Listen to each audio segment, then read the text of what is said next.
இந்திய அரசு மற்றும் மாநில அரசின் லட்சக்கணக்கான அரசு ஊழியர்களுக்கான செய்தி ஒன்று உள்ளது.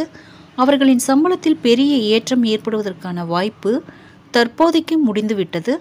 8வது ஊதிய குழுவின் பரிந்துரைகளின்படி குறைந்தபட்சம் ஒரு வருடத்திற்கு அவர்களுக்கு உயர்த்தப்பட்ட சம்பளம் கிடைக்காது.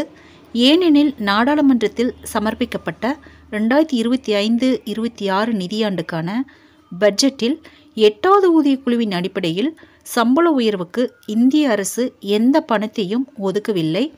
உண்மையில் 8வது ஊதிய குழுவிற்கான காலக்கெடு தற்போது கோரப்படுகிறது.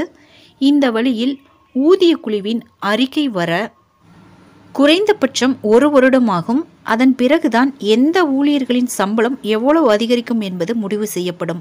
அந்த அதிகரித்த சம்பளத்தை மதிப்பிடுவதன் மூலம் மட்டுமே இந்திய அரசு அதன் அடுத்த பட்ஜெட்டில், அதாவது 2026-27 பட்ஜெட்டில் அதற்கான பணத்தை ஏற்பாடு செய்ய முடியும். அடுத்த நிதியாண்டிலிருந்து 8வது ஊதிய குழுவின்படி அரசு ஊழியர்கள் அதிகரிக்கப்பட்ட பணத்தை பெற முடியும் என்பதை நிதி அமைச்சகத்தின் செலவின செயலாளர் மனோஜ் கோயல் ஏற்றுக்கொண்டுள்ளதாக அறிக்கை தெரிவிக்கிறது. தற்போது நிதி அமைச்சகம், பாதுகாப்பு அமைச்சகம், உள்துறை அமைச்சகம் மற்றும் பணியாளர் மற்றும் பயிற்சி அமைச்சகத்திற்கு விதிமுறைகளை பரிந்துரைக்குமாறு கடிதம் அனுப்பியுள்ளது. இந்திய அரசாங்கத்தின் சம்பள குழுவின் பணிகள் இந்திய அரசாங்கத்தால் அவற்றின் விதிமுறைகளுக்கு ஒப்புதல் அளிக்கப்பட்ட பின்னரே தொடங்கும். சம்பள குழுவின் பணிகள் இந்திய அரசாங்கத்தால் ஒப்புதல் அளிக்கப்பட்டவுடன் தொடங்கும் என்றும் மனோஜ் கோயல் கூறினார். முந்தைய கமிஷனான 7வது சம்பள கமிஷன் அதன் அறிக்கையை சமர்ப்பிக்க ஒரு வருடத்திற்கும் மேலாக எடுத்துக்கொண்டது.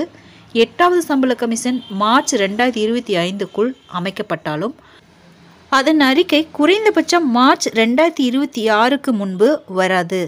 ஃப்ரெண்ட்ஸ், இந்த தகவல் உங்களுக்கு யூஸ்ஃபுல்லாக இருந்தால் என்னோட சேனலை சப்ஸ்கிரைப் பண்ணுங்கள், லைக் பண்ணுங்கள், மற்ற நண்பர்களுக்கும் இந்த வீடியோவை ஷேர் பண்ணுங்கள். தேங்க்ஸ் ஃபார் வாட்சிங்.